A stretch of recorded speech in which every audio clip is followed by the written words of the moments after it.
Whoa, whoa, whoa, whoa, whoa. I just got a notification in the mail that something arrived that I need to make this video make sense, so I'm gonna go pick it up. And I figured why not take the old ATV to make it a little more fun. So let's go do that. Okay, also this episode's about like investing in good camera equipment and gear, and one of my favorite things ever. Is it really dark in here? Hang on. Is that better? Yeah, that's way better. Way better. Also, side note, I don't just keep a couch in my garage to talk to you guys on. That would be super weird. I'm giving this to my in-laws, and I have yet to actually put it in the back of my truck because it's a whole thing, and I don't want to do it. But this has nothing to do with this episode. Let's move on. Now, some of you may think this is overkill to just go get the mail, but I live in Canada, and it is super cold outside. It's also very windy, safety first. You know, the funny thing I haven't told you guys is the mailbox is like 2 streets over. And you know what? Now that I think about it, I'm gonna put a GoPro on this as well and just make it even more exciting.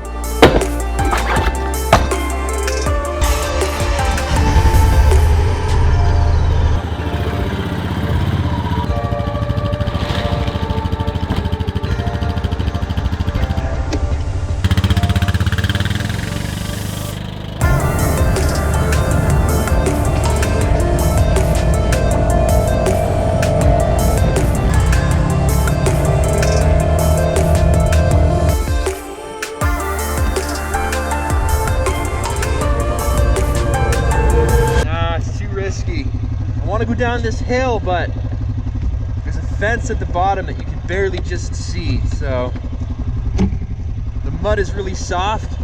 Abort mission.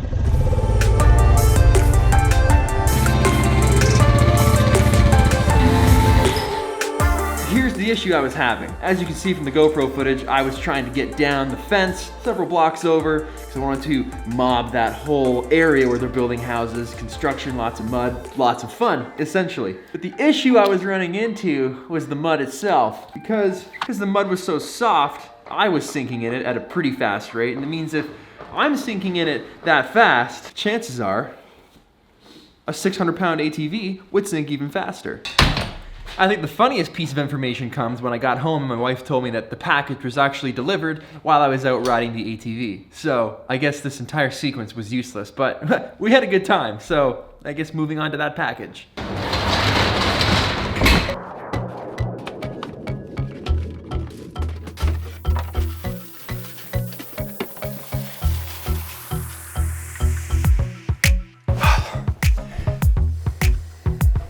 So as you can see, we are using the new lens on the desk tutorial kind of stationary setup that I have plugged into my C200 with my Rode mic and the boom and the shotgun and all the lights, and everything's looking extra crispy, so super pumped on that.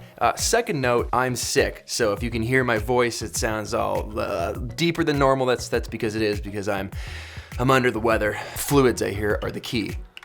Let's just go back and say equipment's expensive. Buying lenses is super expensive. If you're just starting out in photography, if you're just starting out in vlogging or making videos, or you want to start making YouTube videos, when you look at the price of a lens, the first thing you think to yourself is, wow, never mind, forget this, I can't afford that stuff. And here's the thing, this was one of the first L series lenses that I bought. It's the 24mm 1.4L. This lens, when I bought it, I worked at a camera shop, and even with my discount, I think it was still upwards of like $2,800. $10. And that was after I got my discounts, and I think I rolled that, so they took it out of my paycheck every 2 weeks. It was the only way I could afford it. And this is the same lens, fast forward 9 years later. I've had this lens for 9 years. It has scratches on it. I had to break a filter off it, smash the glass, and pull it off with pliers. I had to file down the edge so it wasn't sharp, then I painted it in with a Sharpie. The whole rubber ring is gone. There's nicks and dings and dents in it. The rubber seal on the back end is completely, well, it's not weather sealed anymore. So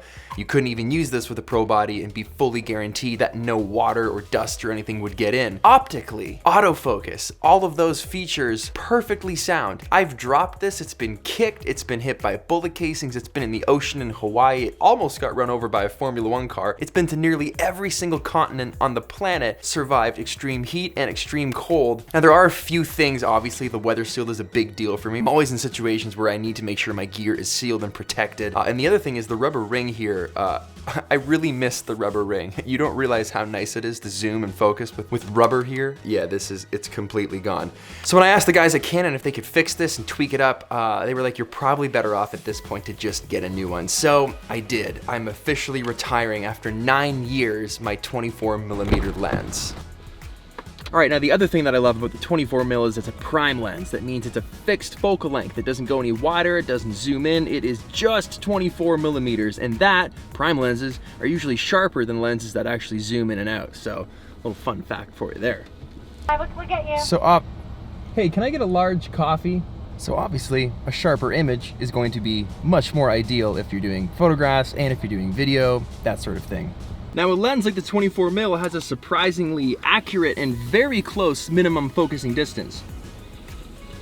Which, is there cream in this? Did they put cream? No, they put cream in this. Oh, fight through it. But what that means for a minimum focusing distance is that you can get objects really close to the lens and it's still gonna be able to pull focus out of those objects even being so close, which is only typically doable with something like a macro lens. So that really broadens the horizons, the possibilities with one single lens when you have a minimum focusing distance. That minimum?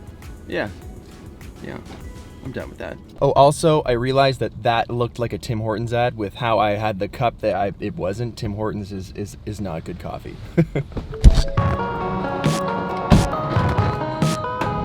Lastly, let's talk about the price of that lens. Back when I bought it, it used to be like $3,000, but the price since then has significantly dropped. I think now it's like 1,500 bucks US, and that's not bad for a lens like this. Break that down over what? 12 months, that's 1,500 divided by 12, it's about 125 bucks a month. Take 125 bucks and you divide that over what? I've had it for 9 years. That's like $1 a day for 9 years. I mean, yeah, now it sounds like a UNICEF commercial, but if we're honestly talking about this and you think about all the jobs I've done and all the places this lens has gone with me and all the people it's photographed, all the money it's made me from weddings and all these different things I've done through the past 9 years, yeah, basically this lens pays me to own it. That made sense. You get what I mean. But real quick, I want to show you a little comparison of the difference between like a 2.8 or an f4 versus a 1.4, which is what this lens is, which is why everything looks so deliciously tasty, just slow cooked perfection when you shoot with something so wide open. All right, here we go. Okay, we're gonna start at 2.8 50th of a second for the shutter speed, which means you're gonna get the most natural cinematic looking motion blur. 2.8 ISO 200. Let's focus in on this handlebar. Notice the stuff in the background. Let's go up to 320 ISO. I'll do that on the screen so you can see everything's nice and blurry, right? Now, if we drop that to 1.4, you can see how much brighter it got because all that light just got let in. So we're gonna compensate for that by bringing that ISO back down to like, I don't know, 160, it looks good. And we'll focus on this handlebar, but now look how much blurrier everything is in that background. It's so much smoother and everything is way more isolated. And to be honest, a lot of people use shallow depth of field, which is what this lens does for you very well. They use it to tell stories, right? That's why you see in movies when it rack focuses from one person's face to another person's face during a conversation. the director, the cinematographer, the people behind the camera are trying to tell you, they're trying to direct your attention to where it needs to be on screen. So this person's in focus, everything else is nice and blurred and crushed into the background, and then it racks to this person because that's where they want you to focus now on what that person's saying. So you can use depth of field to tell a story. So when you're buying a lens, that's something to think about. So yeah, if you're interested, I'll leave the link below. You can check it out, highly recommended. Also, the entire intro B-roll that I did at the beginning of this video was done with 24. You guys also saw it in the tutorial, so I've tried to give you like 3 different scenarios of using this lens, both B-roll, studio style, and then like vlog, like what we're doing right now. So you can see it's pretty versatile. Also wanted to mention happy Thanksgiving to all my American friends and fans. If you guys didn't know, I put my presets 50% off. The link is also in the description and it's on the banner. If you want to check that out and edit your photos using those Lightroom presets or edit your videos using my LUTs, those are 50% off right now, so it's like 10 bucks, super cheap. I love you guys. I hope you liked this video. If you did, hit that like button, subscribe if you aren't already, and I'll see you guys in the next video. P.S. Cut that outro sequence. We have some special edition holiday versions of the classic PM hat. So if you want to check those out, link is also in the description. Hey, just see you guys.